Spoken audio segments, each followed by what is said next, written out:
نحمده ونصلي على رسوله الكريم اما بعد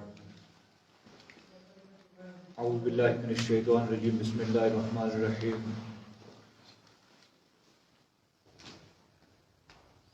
واللہ الذی لا الہ الا هو عالم الغیب والشہادۃ هو الرحمن الرحیم واللہ الذی لا الہ الا هو الملك القدوس السلام المؤمن المهيمن العزيز الجبار المتكبر سبحان الله عما يشركون والله الخالق البارئ المصور له الأسماء الحسنى يسبح له ما في السماوات والأرض وهو العزيز الحكيم إن الله وملائكته يصلون على النبي يا أيها الذين آمنوا صلوا عليه وسلموا تسليما اللهم صل على محمد وعلى آل محمد كما صليت على إبراهيم وعلى آل إبراهيم إنك حميد مجيد اللهم بارك على محمد وعلى آل محمد كما باركت على إبراهيم وعلى آل إبراهيم إنك حميد مجيد سامعین کرام، عقیدہ توحید کے تعلق سے چند باتیں عرض کی جائیں گی۔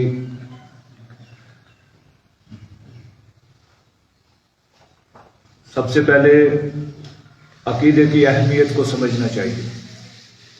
عقیدہ توحید کی اہمیت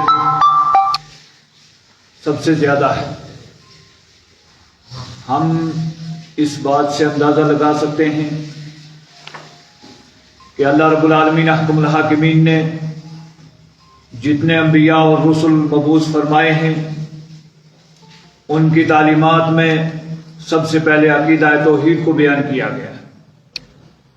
چنانچہ اللہ رب العالمین احکم الحاکمین نے ارشاد فرمایا وَمَا أَرْسَلْنَا مِن قَبْلِكَ مِن رَّسُولٍ إِلَّا نُوحِي إِلَيْهِ انہ لا الہ الا انا فاعبدون، کہ ہم نے آپ سے پہلے جتنے انبیاء اور رسل مبعوث فرمائے سب کی طرف یہی وحی بھیجی کہ اللہ کے علاوہ کوئی معبود برحق نہیں ہے، صرف اور صرف اللہ ہی کی عبادت کرنی ہے۔ اور قرآن کریم میں تقریباً 25 انبیاء علیہ السلام کے نام بیان کیے گئے ہیں، ان کا تذکرہ بیان کیا گیا ہے۔ اللہ رب الجلال نے فرمایا منہم من قصصنا علیک ومنہم من لم نقصص علیک، بہت سارے انبیاء ایسے ہیں کہ جن کے تذکرے ہم نے آپ کے سامنے کیے اور بہت سارے انبیاء ایسے ہیں کہ جن کا تذکرہ نہیں کیا۔ جن انبیاء اور رسل کا تذکرہ فرمایا ہے قرآن کریم میں، ان میں تقریباً تفصیل سے آپ اٹھا کر دیکھیں سورہ اعراف میں اور دوسری صورتوں میں اللہ رب الجلال نے بیان فرمایا ہے وَلَقَدْ أَرْسَلْنَا نُوحًا إِلَىٰ قَوْمِهِ فَقَالَ يَا قَوْمِ اعْبُدُوا اللَّهَ مَا لَكُم مِّنْ إِلَٰهٍ غَيْرُهُ۔ حضرت نوح علیہ السلام، حضرت صالح علیہ السلام، حضرت ہود علیہ السلام اور دوسرے انبیاء اور مرسلین کا تذکرہ فرمایا، اور یہ بات ارشاد فرمائی کہ ہم نے ان انبیاء اور رسل کو مبعوث کیا، بھیجا، اور انہوں نے اپنی اپنی قوموں کے سامنے سب سے پہلے یہی بات رکھی یا قوم اعبدوا اللہ، اے قوم میری اللہ ہی کی عبادت کرو۔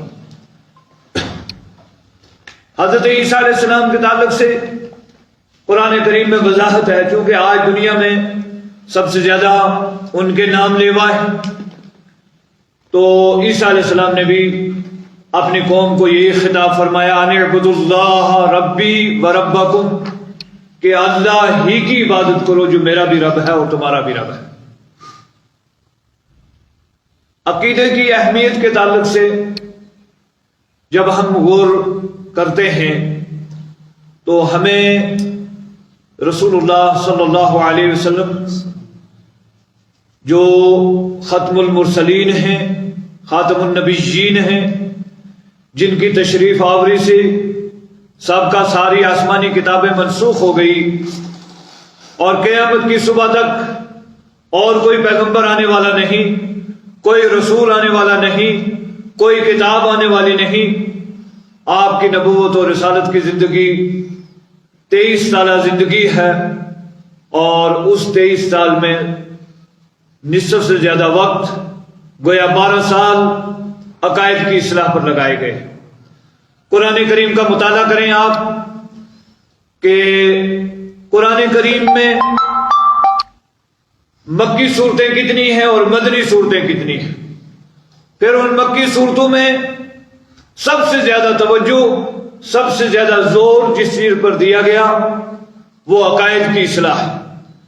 سادے لفظوں میں یہ سمجھنا چاہیے کہ جب تک عقیدہ درست نہیں ہے کوئی عبادت قابل قبول نہیں، لہذا سب سے زیادہ زور اسی بات پر دیا گیا، سب سے زیادہ توجہ اسی بات پر دی گئی کہ جب تک لوگوں کے عقائد درست نہ ہو جائیں، جب تک کوئی حکم نازل نہ کیا جائے۔ مشہور روایات کے مطابق جو 5 ٹائم کی نماز فرض ہوئی ہے یہ نبوت کے 12ویں سال ہوئی ہے، گویا 12 سال تک 23 سال میں نصف سے زیادہ وقت عقائد کی اصلاح پر لگایا گیا۔ تو بنیادی چیز عقیدہ ہے، عقیدہ توحید ہے۔ جب تک عقیدہ درست نہیں ہوگا، جب تک کوئی عبادت قابل قبول نہیں ہوگی۔ عبادتیں تھوڑی ہوں یا زیادہ ہوں، اللہ کے ہاں اس کی کوئی اہمیت نہیں ہے۔ قرآن کریم میں رب ذوالجلال نے یہ ارشاد فرمایا عاملۃ ناصبۃ تصلی نار حامیہ، بہت سارے عمل کرنے والے، بڑی بڑی محنتیں کرنے والے، مشقتیں کرنے والے، وہ بھڑکتی ہوئی آگ میں داخل کیے جائیں گے۔ کیوں کہ ان کی ساری محنتیں عقائد کے بغیر ہیں، عقیدہ درست ہونے کے بغیر ہیں۔ تو جب تک عقیدہ درست نہیں ہوگا فلا نقیم لہم یوم القیامت وزنا، ایسے لوگوں کی عبادتیں، ایسے لوگوں کے اعمال اس قابل نہیں ہوں گے کہ ان کو تولا جائے یا ان کا وزن ہی کیا جائے۔ فرمایا فلا نقیم لہم یوم القیامت وزنا، ہم ان کو تولیں گے نہیں، ترازو میں ہی نہیں رکھیں گے، کیونکہ وہ اس معیار کے نہیں ہوں گے۔ اس کے برعکس ہمارے سامنے ایک شخص صحابی رسول کا واقعہ موجود ہے۔ کسی غزوے کے موقع پر وہ حاضر ہوئے، رسول اللہ صلی اللہ علیہ وسلم سے پوچھا کہ میں پہلے جہاد کروں یا پہلے میں شہادتین کا اقرار کروں؟ آپ نے ارشاد فرمایا پہلے شہادتین کا اقرار ہے۔ جب تک کلمہ نہیں پڑھو گے، عقیدہ درست نہیں ہوگا، جب تک کوئی عمل نہیں ہے۔ انہوں نے کلمہ پڑھا، اسلام قبول کیا، شہادتین کا اقرار کیا، عقیدہ توحید کو اپنایا اور میدان کارزار میں چلے گئے، شہید ہو گئے۔ کسی نماز کا وقت ابھی ان کو نہیں ملا، کوئی دوسرے بڑے فریضے کا وقت ان کو نہیں ملا، لیکن وہ جنت کے مستحق قرار پائے، اس لیے کہ عقیدہ درست تھا۔ تو عقیدہ درست ہونا از حد ضروری ہے۔ جب تک عقیدہ درست نہیں ہوگا، ہمارے اس مختصر درس میں ہم کتنی عقیدے کی گفتگو کر پائیں گے؟ آپ اندازہ لگائیں، قرآن کریم 12 سال تک عقائد درست کرنے پر لگا رہا ہے۔ 12 سالہ وقت رب کائنات اس رسول کے ذریعے جس کے بارے میں فرمایا جواب القلم، جامع کلام آپ کو عطا کیا گیا، ان کے ذریعے 12 سال تک عقائد کی درستگی پر لگائے گئے۔ عقیدے میں بنیادی طور پر 3 چیزیں سمجھنی چاہیے۔ ایک، توحید کی 3 اقسام سمجھنی چاہیے، توحید الوہیت، ربوبیت اور اسماء و صفات۔ ربوبیت کہ اللہ رب ہے، یہ ربوبیت کی ایسی صفت ہے۔ ایک بات یہ کہ یہ اتنی عام صفت ہے کہ ماننے والوں کو بھی وہ روزیاں دیتا ہے اور نہ ماننے والوں کو بھی وہ روزیاں دیتا ہے۔ وہ صرف رب المسلمین یا رب المومنین نہیں ہے، رب الانس نہیں ہے، وہ رب العالمین ہے۔ اس لیے فرمایا الحمدللہ رب العالمین، تمام تعریفیں اللہ کے لیے ہیں جو رب العالمین ہے۔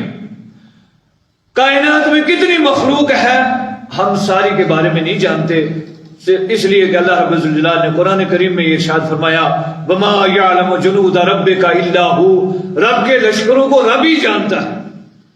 ہم شمار نہیں کر سکتے کتنی مخلوق ہے، لیکن ہر مخلوق کی غذا خوراک جدا جدا ہے۔ چھوٹے چھوٹے کیڑے ہیں، مکوڑے، جو ہمیں شاید دوربین کے بغیر نظر نہ آئیں، ان کی خوراک کیا ہے، ان کی غذا کیا ہے، ان کو کون دیتا ہے؟ وہ رب العالمین کی صفت میں شامل ہے کہ اللہ رب العالمین ہے، سب کو وہی روزیاں عطا فرمانے والا ہے۔ پھر یہ صفت اتنی عام ہے کہ ماننے والے اور نہ ماننے والے سب اس میں شامل ہیں۔ وہ رب العالمین ہے۔ مشرکین مکہ بھی بہت ساری چیزیں مانتے تھے، ربوبیت میں بہت ساری چیزوں کے وہ قائل تھے، لیکن الوہیت میں وہ شرک کرتے تھے کہ اللہ کی عبادات میں وہ دوسروں کو شامل اور شریک ٹھہراتے تھے۔ تو الوہیت کی بات جہاں تک آتی ہے، اللہ الہ ہے، وَإِلَٰهُكُمْ إِلَٰهٌ وَاحِدٌ لَا إِلَٰهَ إِلَّا هُوَ الرَّحْمَٰنُ الرَّحِيمُ۔ اللہ رب الجلال نے قرآن کریم میں سورہ بقرہ میں یہ ارشاد فرمایا، وَإِلَٰهُكُمْ إِلَٰهٌ وَاحِدٌ، تمہارا الہ ایک ہی الہ ہے، لا الہ، اس کے علاوہ کوئی الہ نہیں ہے، الا هو الرحمن الرحیم، وہ رحمان و رحیم ہے، بڑا مہربان اور نہایت رحم کرنے والا ہے۔ سورہ نمل میں 20ویں پارے کی شروع کی 5 آیتیں ہیں، پوری آیات اٹھا کر دیکھیے۔ اللہ رب الجلال نے وہاں 5 آیتوں میں متعدد اپنی قدرت کی نشانیوں کا تذکرہ فرمایا ہے۔ فرمایا امن خلق السماوات والارض، آسمان و زمین کو پیدا کس نے کیا ہے؟ اور ان 5 آیات میں بڑی توحید بیان فرمانے کے بعد لاش میں یہ بیان ہے، الہ مع اللہ، کیا اللہ کے علاوہ کوئی اور معبود ہے؟ کوئی ایسا ہے کہ جس کی عبادت کی جائے؟ کوئی الہ ہے؟ کوئی الہ نہیں ہے اللہ کے علاوہ۔ گویا سب سے پہلے جس چیز پر توحید کے جس نقطے پر یا جس قسم پر توجہ دی گئی، زور دیا گیا، واضح کیا گیا، وہ عقیدہ الوہیت کا معاملہ ہے کہ الہ ایک ہے، معبود ایک ہے۔ اللہ الذی لا الہ الا ہو، وہی اللہ ہے جس کے علاوہ کوئی الہ نہیں ہے، جس کے علاوہ کوئی معبود نہیں ہے۔ عبادات کی جتنی اقسام ہیں وہ صرف ایک اللہ کے لیے خاص ہے۔ عبادت کی جتنی اقسام ہیں وہ اللہ کے لیے خاص ہیں۔ عبادت بدنی ہو یا عبادت مالی ہو، مثلا نماز ہے، بدنی عبادت ہے، زکوٰۃ ہے، مالی عبادت ہے۔ عبادت کی بہت ساری اقسام ایسی ہیں کہ جو مالی بھی ہیں، بدنی بھی ہیں۔ بہت ساری اقسام ایسی ہیں جو صرف بدنی ہیں، اور بہت ساری اقسام ایسی ہیں جو صرف مالی ہیں۔ مثلا حج کے لیے آدمی جاتا ہے، حج ایسی عبادت ہے جو بدنی بھی ہے اور مالی بھی ہے، مال بھی خرچ کرنا ہے، سفر بھی کرنا ہے، سفری صعوبتیں بھی برداشت کرنی ہیں، وہ ارکان ادا کرنے ہیں۔ تو عبادات مختصر یہ